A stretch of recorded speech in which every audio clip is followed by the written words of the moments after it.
കലാപം രൂക്ഷം. അതൃപ്തി പരസ്യമാക്കി മുരളീധരൻ അടക്കമുള്ള മുതിർന്ന നേതാക്കൾ. ഇനി തിരഞ്ഞെടുപ്പിൽ മത്സരിക്കാനില്ലെന്ന് സുധാകരൻ.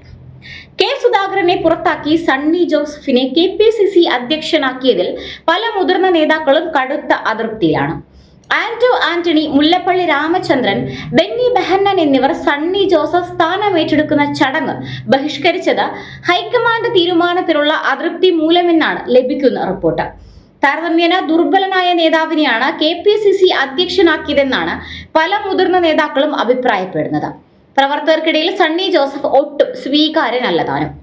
ക്രിസ്ത്യൻ സമുദായത്തിൽ നിന്ന് തന്നെ ഒരു KPCC അധ്യക്ഷനെ വേണമായിരുന്നെങ്കിൽ ആന്റോ ആന്റണിയെയോ ബെന്നി ബെഹന്നാനെയോ പരിഗണിക്കാമായിരുന്നെന്നാണ് ഒട്ടുമിക്ക നേതാക്കളുടെയും അഭിപ്രായം.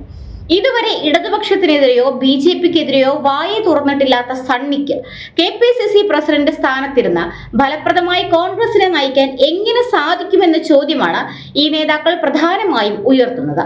വളരെ നല്ല രീതിയിൽ പാർട്ടിയെ നയിക്കുകയും നടന്ന തിരഞ്ഞെടുപ്പുകളിലെല്ലാം പാർട്ടിക്ക് തന്നെ നല്ല വിജയം നേടിക്കൊടുക്കുകയും ചെയ്ത തന്നെ ഇത്ര തിടുക്കപ്പെട്ട് KPCC അധ്യക്ഷ സ്ഥാനത്ത് നിന്ന് മാറ്റിയതിൽ കടുത്ത അതൃപ്തിയിലാണ് കെ സുധാകരൻ.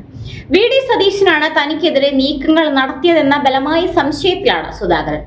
ഈ ടേം കഴിഞ്ഞാൽ തിരഞ്ഞെടുപ്പ് രാഷ്ട്രീയം പൂർണ്ണമായി അവസാനിപ്പിക്കാനും സജീവ രാഷ്ട്രീയത്തിൽ നിന്ന് വിട്ടുനിൽക്കാനും സുധാകരൻ തീരുമാനിച്ചതായി അദ്ദേഹവുമായി അടുത്ത വൃത്തങ്ങൾ പറയുന്നു. പ്രതിപക്ഷ നേതാവ് VD സതീശനും രമേശ് ചെന്നിത്തലയുമാണ് നിലവിൽ മുഖ്യമന്ത്രി കസേര ലക്ഷ്യമിട്ട് നീക്കങ്ങൾ നടത്തുന്ന രണ്ട് പ്രമുഖ നേതാക്കൾ. സണ്ണി ജോസഫും ചുളുവിൽ മുഖ്യമന്ത്രി കസേര ലഭിച്ചാൽ കൊള്ളാമെന്ന ആഗ്രഹത്തിലാണ്. എന്നാൽ മുഖ്യമന്ത്രി സ്ഥാനത്തേക്ക് സണ്ണി ജോസഫിനെ ചിന്തിക്കാൻ പോലും കോൺഗ്രസിലെ ബഹുഭൂരിപക്ഷം പ്രവർത്തകർക്കും സാധിക്കില്ല. അതിരൂക്ഷമായ VD സതീശൻ ചെന്നിത്തല പോരിനായിരിക്കും പാർട്ടി ഇനി സാക്ഷ്യം വഹിക്കാൻ പോകുന്നതെന്നാണ് രാഷ്ട്രീയ നിരീക്ഷകർ വിലയിരുത്തുന്നത്.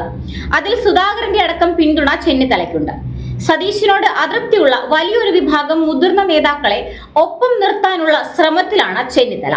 ഇത് പഴയ AI ഗ്രൂപ്പ് പോരിന് സമാനമായ സാഹചര്യം സൃഷ്ടിക്കുമോ എന്ന ഭയത്തിലാണ് കോൺഗ്രസ് പ്രവർത്തകർ. UDFിലെ ഘടകകക്ഷികൾക്കും രമേശ് ചെന്നിത്തല മുഖ്യമന്ത്രിയാകുന്നതിനോടാണ് താല്പര്യമെന്നാണ് അറിയുന്നത്. NSSന്റെയും വിവിധ ക്രൈസ്തവ വിഭാഗങ്ങളുടെയും പിന്തുണയും രമേശ് ചെന്നിത്തലയ്ക്കാണെന്ന സൂചനകളാണ് പുറത്തുവരുന്നത്. എന്തായാലും ഭരണം ലഭിച്ചാലും ഇല്ലെങ്കിലും മുഖ്യമന്ത്രി കസേരയ്ക്കായി നടക്കാൻ പോകുന്നത് സമാനതകളില്ലാത്ത രാഷ്ട്രീയ യുദ്ധമായിരിക്കുമെന്ന കാര്യത്തിൽ തർക്കമില്ല.